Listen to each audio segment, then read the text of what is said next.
Сәлеметсіздер ме, құрметті оқушылар? Қазақ тіл пәнінен онлайн сабағымызға қош келдіңіздер.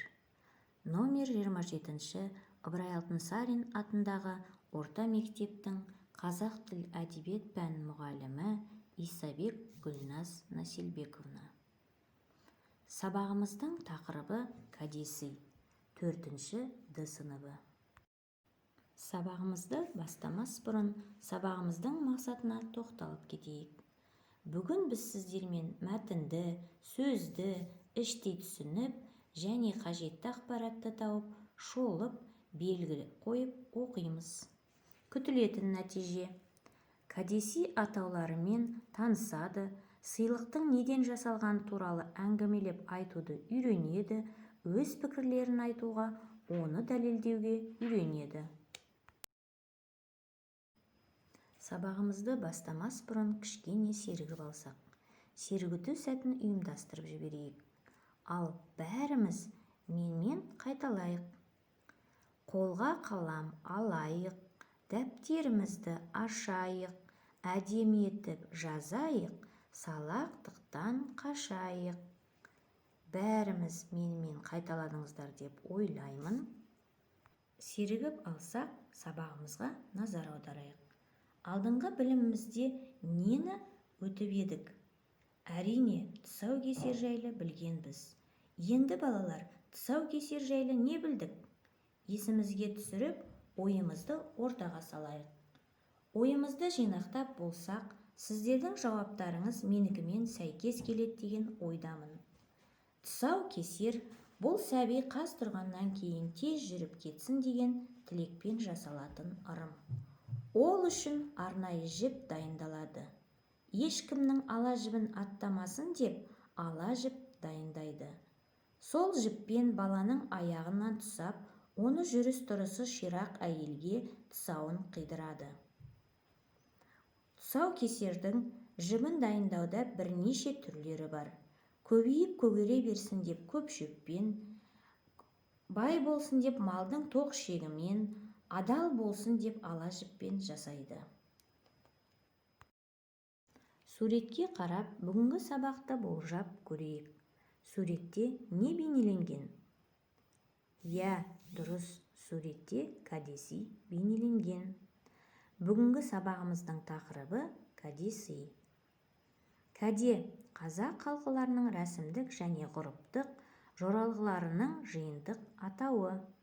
Кәдесый, сувенир, сыйға берілген сый. Бүгінгі сабағымызда кездесетін жаңа сөздерменен таныс болайық. Кәдесый, сувенир, текемет, кошма с узорами, қымбат, дорогой, сәнді, модный. Бәріміз менімен қайталап көрейік.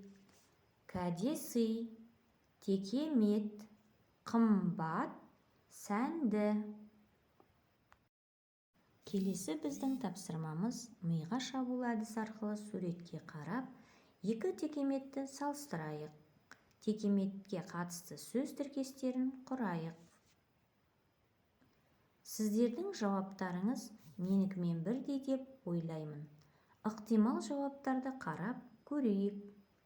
Ықтимал жауаптары: текемет, әдемі, текеметтің суреті, текеметтің оюы, боялған текемет. Текемет қазақ халқының көнеден келе жатқан қолөнер мұрасы. Текеметті қойдың жүнінен жасайды. Шеберлер оның бетіне түрлі түсті ою-өрнектер салады. Текеметтің пайдасы зор. Ол суық өткізбейді. Текеметке жәндіктер жоламайды. Текеметті бұрын кәдесый ретінде берген. Текемет бетіндегі түр-түс үйлесімі мен ою-өрнекті орналастырудағы тәсілдер халықтың ертедегі мәдениеті мен дүниетанымынан хабар береді. Осыған орай текеметке ою-өрнек пен түрлі салудағы тепе-теңдікті қатаң сақтау қағидасы қазақ халқының ерте заманындағы дүниетанымдықтың дуализм деп айқын аңғартады. Текеметтің боямаған түрі де болады. Мұны қара, ақ жүн тартып басады. Оның көлемі әр түрлі. Бояуына қарай қызыл ала текемет, сары ала, қара ала текемет деп аталады. Берілген тапсырмамыздың дескрипторы.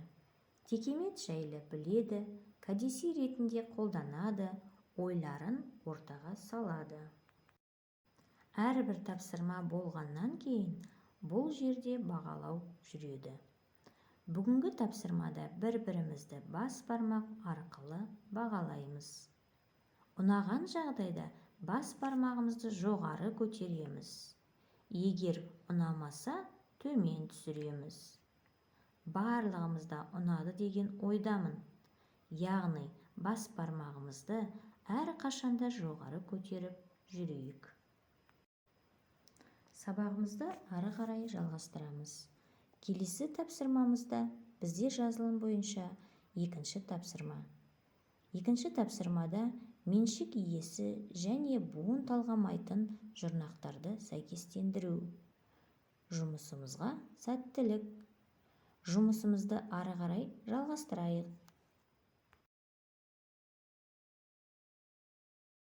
Тапсырманы орындап болсақ, дұрыс жауаптарын қарайық. Ертоқым кімдікі? Саматтікі, Әсеттікі. Түйме ненікі?